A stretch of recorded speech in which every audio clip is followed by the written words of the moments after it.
Bienvenidos a este nuevo segmento de Tierra Buena para el Día del Señor, que domingo a domingo les vamos compartiendo el padre Miguel Ángel Saloma, el padre diácono Antonio Tame, que hoy no nos acompaña, y un servidor, el padre Jaime.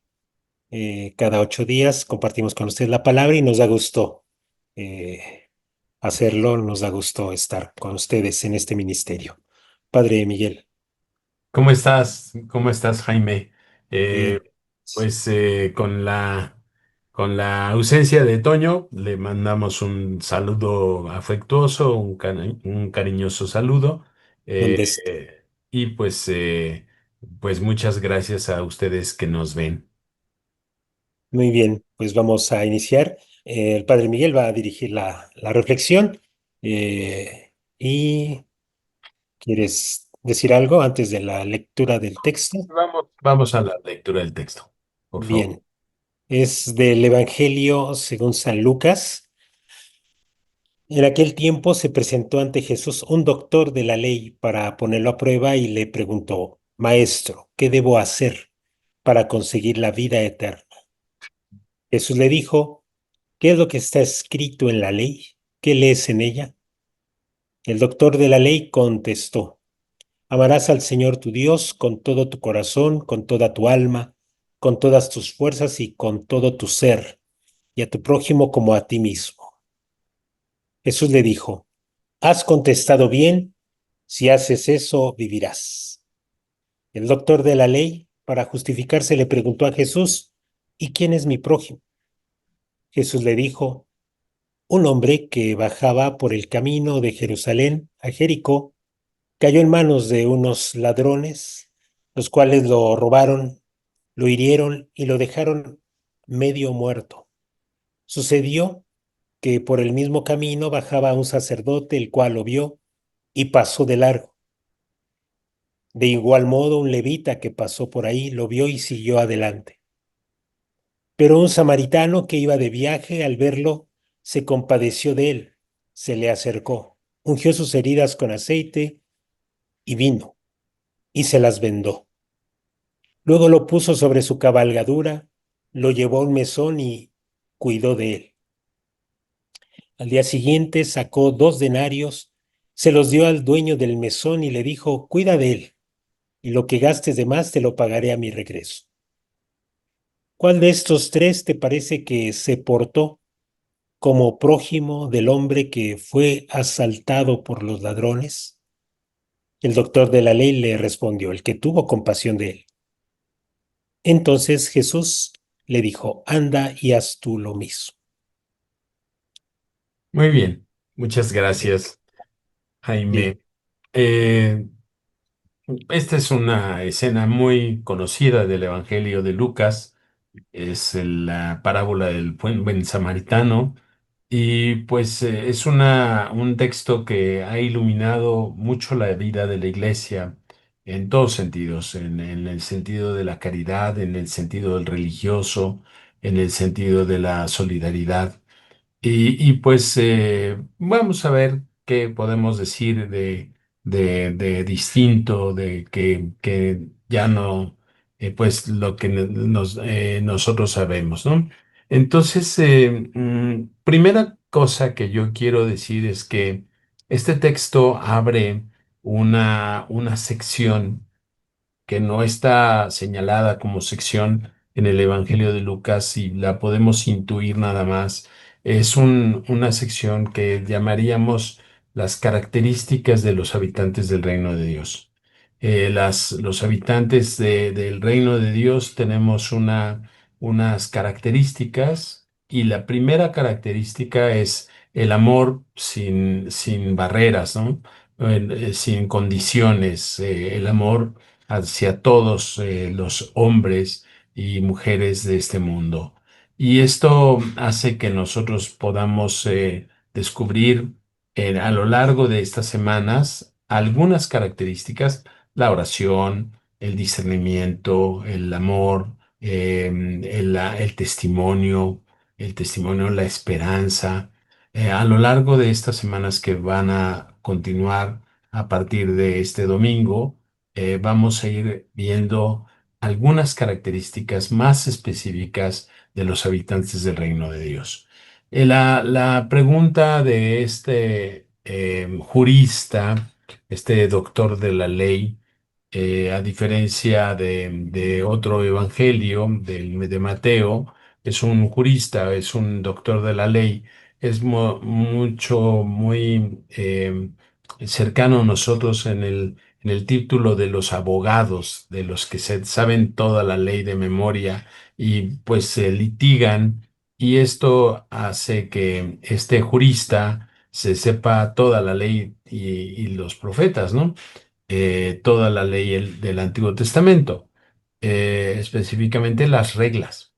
Y entonces le pregunta a Jesús qué debemos de hacer para tener vida eterna. Eh, la vida eterna es como una traducción mala.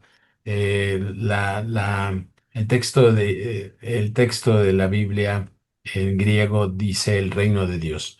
¿Qué tenemos que hacer para entrar al reino de Dios? Y el reino de Dios, los judíos veían como un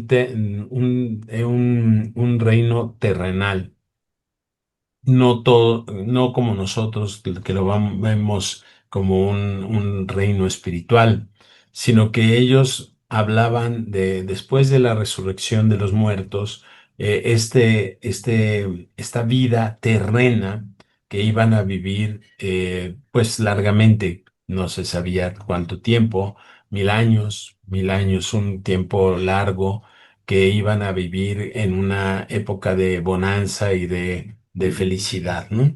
Entonces este jurista le pregunta a Jesús, ¿qué tengo que hacer para entrar a ese reino, a esa posteridad, ese reino futuro, este futuro que nos depara a los israelitas, ¿no? Entonces Jesús le contesta, no contestándole, sino que le dice, ¿qué lees? ¿Qué lees en el Antiguo Testamento, en la ley y los profetas? Y él contesta con la regla de oro. Amarás al Señor con todo tu corazón, con toda tu mente y a tu prójimo como a ti mismo. Esta es una combinación de frases del Antiguo Testamento que Lucas pone juntas para darnos a entender pues el mensaje del amor incondicional, ¿no? El amor sin barreras, ¿no? Y esto hace que introduzca en nosotros una actitud, ¿no? Y sobre todo cuando dice la parábola del buen samaritano. Joaquín Jeremías, un teólogo protestante, decía en su libro de las parábolas que las parábolas están presentadas no para la catequesis únicamente, una catequesis intelectual, sino para una toma de posición, una toma de conciencia y de posición. En un momento dado que Jesús pone una parábola, nos hace tomar posición.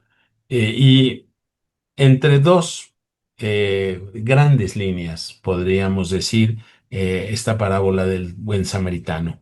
La posición de los religiosos que bajan de Jerusalén y que ven a la persona herida, medio muerta, y luego la posición del samaritano que se acerca a auxiliarlo. Entre estas dos posiciones hay que tomar una decisión. ¿Queremos ser como las personas religiosas que bajan de Jerusalén o queremos ser como el buen samaritano que se compadece? Dice el texto, lo vio y se compadeció.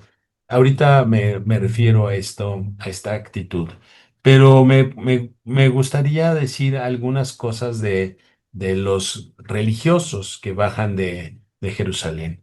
Eh, Obviamente que me salto el hecho de que lo asaltan, no sé, no tiene ninguna importancia el asalto, no, la parábola no va a la moralidad de si es bueno asaltar o no es bueno. No, ya está el hombre medio muerto.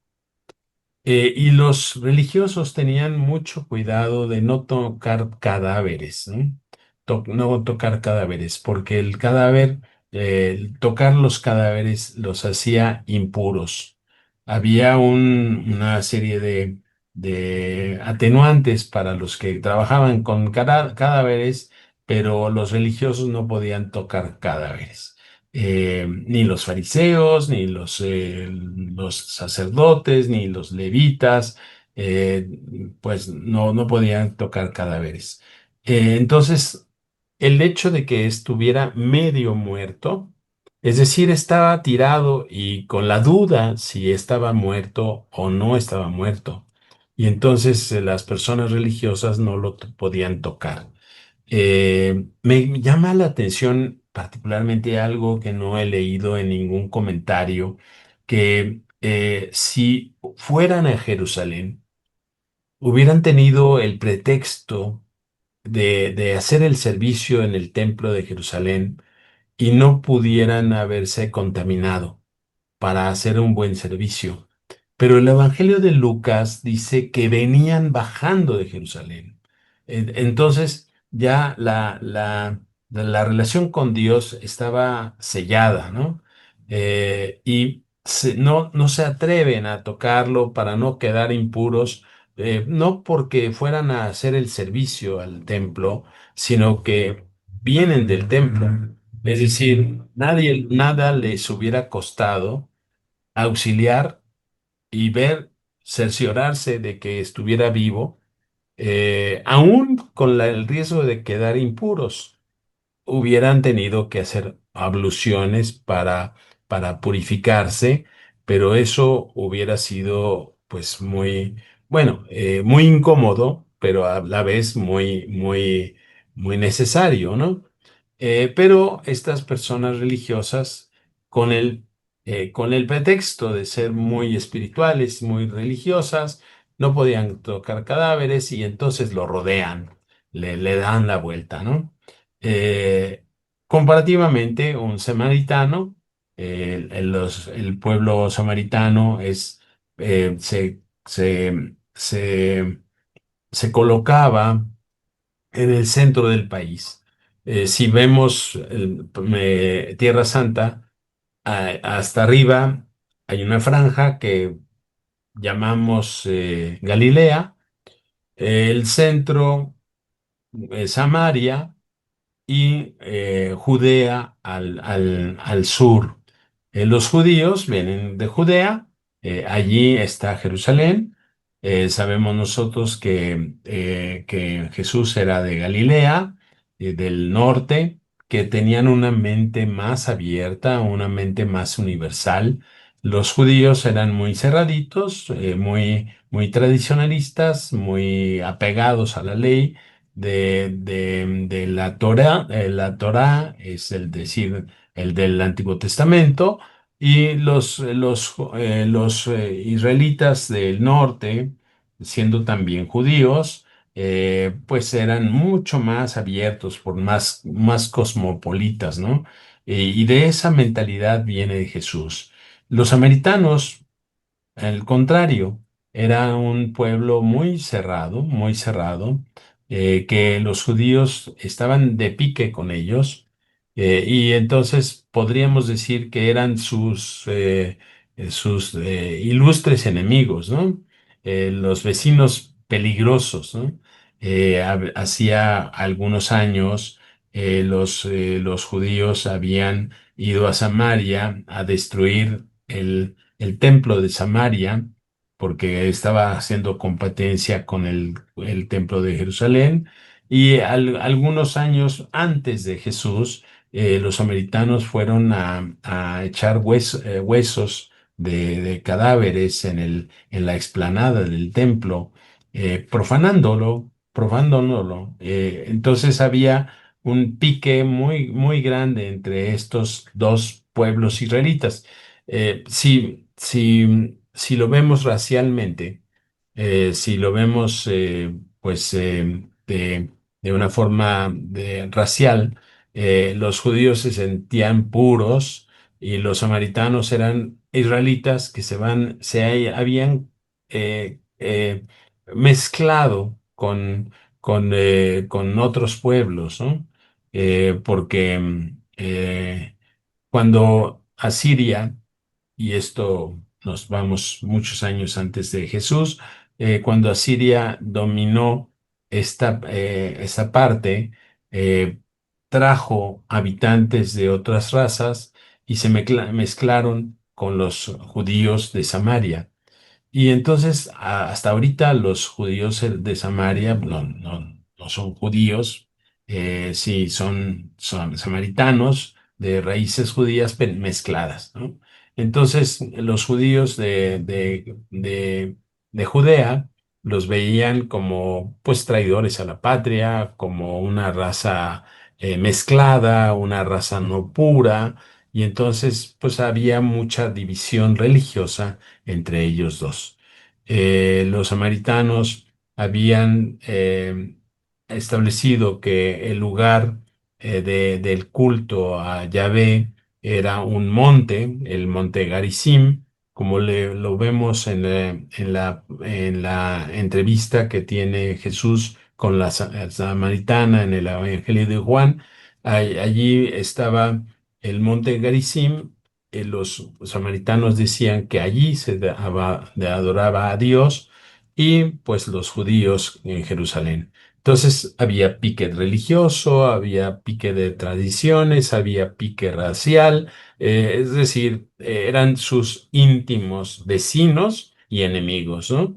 Entonces Jesús pone en su parábola para que nosotros tomemos partido, pone a un samaritano, a un enemigo del pueblo de Israel, a atender a un hombre.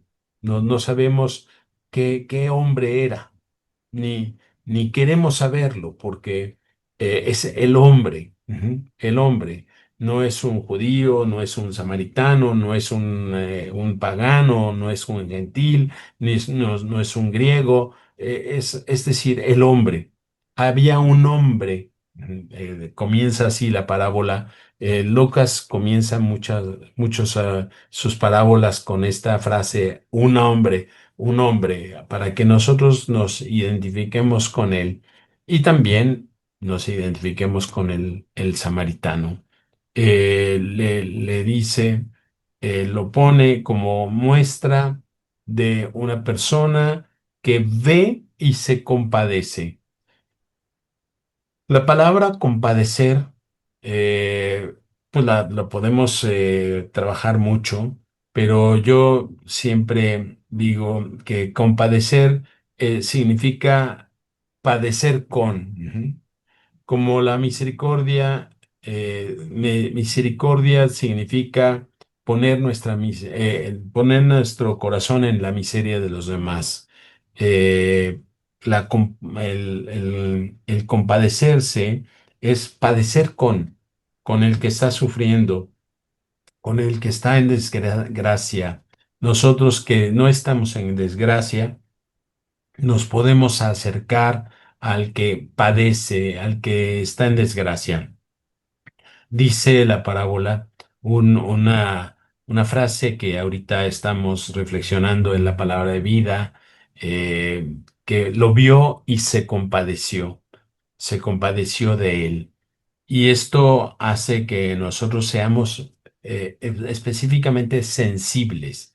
El cristiano es sensible, no pasa indiferente por las situaciones, sino que ve a las personas, ve con toda la claridad del mundo la necesidad de los demás. Y esto hace que nosotros estemos conscientes de lo que está delante de nosotros. Cuando estamos pensando en otras cosas, pasamos despistados. Aunque estemos pensando en Dios, podemos pensar en Dios y en el dinero y en los trabajos y lo que tenemos que hacer, en las actividades, pero el cristiano es una persona consciente de la necesidad de los demás. Y esto abre la puerta a la caridad. Ujú. El compadecerse es la motivación o el principio de una serie de acciones que realiza el samaritano.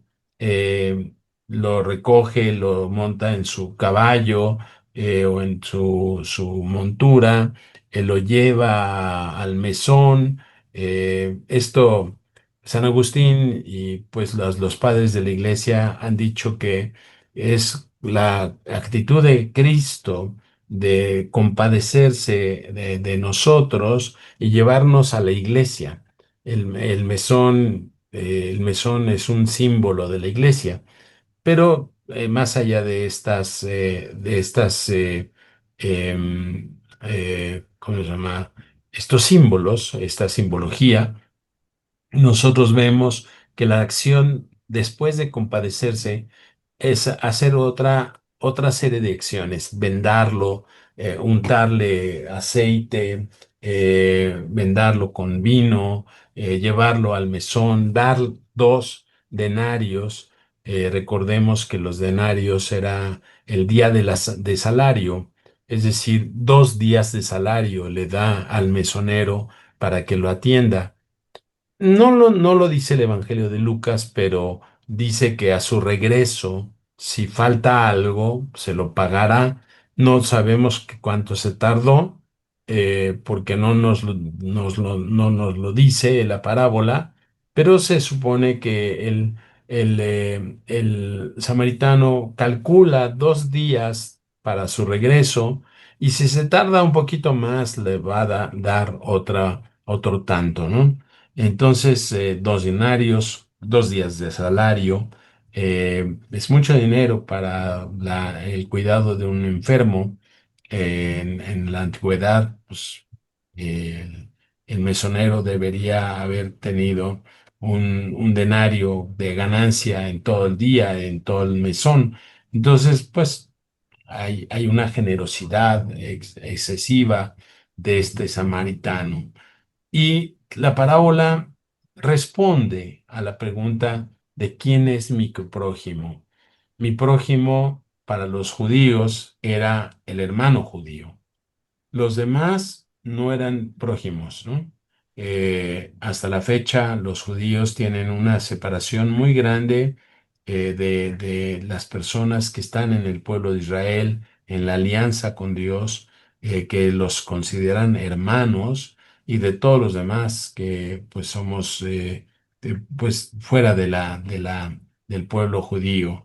Entonces, la pregunta de quién es mi prójimo se resuelve no por la sangre, sino por la cercanía. Y la cercanía es efecto de un compadecerse, un ver y compadecerse. Este es mi prójimo, es mi prójimo, es mi próximo. Bueno, podemos amar a los japoneses, ¿no? A los rusos. Pero pues no significa nada. Amar al que está junto, que yo tengo que compadecerme y yo tengo que hacer un esfuerzo de auxiliar en su padecimiento. Eso es lo que Jesús quiere.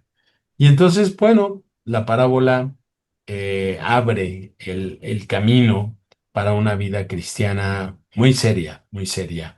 Si queremos ser como Cristo, que se compadece de los hombres y que los lleva a la iglesia, los cura, los atiende, a través de los sacramentos, les da de comer, los cura desde sus heridas tanto físicas como espirituales, o queremos ser como las personas religiosas que no ven a nadie porque están muy preocupadas por su relación con Dios. Ujú. Esto me parece que sería lo que yo podría decir de esta parábola. Muy bien, pues Creo que esta reflexión ha quedado ya clara. Ahora ya no digo nada. Yo No, no, no. no necesito. Bien, bien. Sí, gracias. Fue una reflexión pues que ha abarcado los puntos del Evangelio de este domingo. A mí, pues, lo que me llama la atención es esta pregunta sobre el hacer. ¿Qué debo hacer? Eh, Sin lugar a duda, yo creo que las personas sí nos preocupamos mucho en el hacer, pero yo creo que la respuesta de Jesús también nos va conduciendo a qué hay en nuestro corazón, que eso es lo que va a motivar nuestras acciones. Es como un clavado hacia el interior este pasaje del Evangelio. Si nos preguntamos sobre el hacer como si nos dieran una receta y con esa receta, solo siguiéndola al pie de la letra, ya lo logramos. Nuestra, nuestra percepción a veces de las acciones, creemos que las tenemos en nuestro poder, pero sin revisar nuestro interior, pues creemos que ahí solo díganme qué hacer y yo lo hago. No es tan fácil el cambio de nuestras acciones como quisiéramos, dado que a la raíz de nuestras acciones siempre va a estar qué es lo que te motiva. Entonces, el evangelio que aquí hemos escuchado, pues Jesús va dirigiéndolo, ¿no? ¿Qué lees en la ley? ¿Qué hay? Eh, el maestro pues contesta muy bien y, y vuelve otra vez Jesús diciendo, haz eso y vivirás, ¿no? Haz eso y vivirás. O sea, regresan al punto de la acción, pero creo que hay algo más, no solamente el saber, el leer, qué es lo que dice la ley, qué es lo que sabes de la ley. No basta el saber, sigue profundizando este evangelio, sigue profundizando Jesús hasta llegar a lo que pues ya el Padre Miguel nos comentó sobre la compasión. ¿Qué hay en el fondo de tu corazón? Está esta experiencia de compasión que sin lugar a duda te empuja a salir de ti mismo con este sacrificio, con esta donación, con esta generosidad extraordinaria, como ya nos los comentó el Padre Miguel, esto de los denarios, de cuidar al asaltado. Entonces, sí, esta revisión es la que sí parece importante. El ir más allá de lo religioso significa llegar al corazón del hombre y del hombre tocado por Dios, tocado por su misericordia. Cuando el ser humano ha sido tocado, sin lugar a duda, por Dios, va a generar esta acción compasiva, porque Dios ha sido compasivo conmigo. El corazón puede compadecerse del otro y pues ahí está la raíz de nuestras acciones, la raíz de nuestra vida cristiana. Sí las acciones, pero las acciones no desconectadas de lo que realmente llevamos en el corazón, de lo que realmente tenemos, qué es lo que nos impulsa. Sabemos que no es pura nuestra generosidad, sabemos que va combinado con nuestro egoísmo, con nuestras tendencias, pero es ese camino el que debemos de recorrer, ese camino en donde Dios va siendo, va haciéndose presente más claro en nuestra vida, más claro en estas acciones generosas. Y bueno, ya después el Evangelio dice quién es tu prójimo, mientras que el doctor dice quién es mi prójimo. Jesús le dice, pórtate como prójimo. ¿Quién es el que se comportó como prójimo? Más que ubicar el prójimo hacia afuera, es tú a quién te aproximas. La compasión te va a aproximar al hombre que sufre. La compasión te va a aproximar al hombre que está muriéndose. Y entonces tú eres el prójimo, tú eres el que te aproximas. Y bueno, esa fuerza de aproximarse al a la situación del ser humano que está muriéndose, se requiere de toda una fuerza interior, pues sí, llamada fe, llamada adhesión a Jesús, esta fuerza interior que da el caminar con Jesús. No podemos ser generosos solo por nuestra cuenta o porque pudiera yo sentirme muy bueno y porque de vez en cuando hago algunas obras que me hacen sentir muy bien. va más allá. Esta compasión es, pues ya lo comentaba el padre, es hacerte uno, ¿no? Compadecerte, hacerte uno con el que está sufriendo. Eso solamente es posible cuando hay una fuerza interior y que es este seguimiento a Jesús. No puede ser de otra forma. Y entonces nuestras acciones toman consistencias. Hay una consistencia en esas acciones. De hecho, el Evangelio concluye otra vez con las acciones. Es decir, anda y haz tú lo mismo. Después de que ya el doctor de la ley responde a su propia pregunta, el que tuvo compasión de él, entonces Jesús le dice, anda y haz tú lo mismo. El Evangelio se cierra otra vez con las acciones. Pues yo por aquí le dirigiré ya un poco la reflexión, mirar nuestras acciones y mirar el fondo de nuestras acciones pues para seguir caminando con Jesús y crecer en la generosidad. Por ahí. Padre Miguel, algún... Y a mí me impresiona mucho que todo estaba ya escrito en la ley. Ujú. Yo creo que el doctor de la ley lo encuentra muy fácilmente, porque ya estaba escrito en el Levítico, en el Deuteronomio, en el Génesis, ya estaba escrito en el Pentateuco todo, pero se confundía con una serie de instrucciones jurídicas, ¿no? Eh, yo creo que el paso del Antiguo Testamento al Nuevo Testamento es pasar de las instrucciones, así al pie de la letra, lavarse las manos, rodear cuando veas a una persona que parece que está muerta, no tocarla. Son instrucciones religiosas, pero el paso del Antiguo Testamento al Nuevo Testamento requiere que estas instrucciones se hagan criterios, ¿no? Criterios. El criterio nos deja en libertad, nos hace equivocarnos también. El que sigue al pie de la letra instrucciones no se equivoca, pero las personas que estamos trabajando por tener criterios, pues tenemos un rango de libertad en donde podemos decidir nuestra vida y podemos decidir nuestras acciones. Es mucho más fácil seguir instrucciones. Me acuerdo mucho de la anécdota cuando el muro de la Unión Soviética se cayó, el muro que dividía el capitalismo y el socialismo. La gente en el socialismo se preguntaba, como los maestros se preguntaban, ¿ahora qué les vamos a enseñar?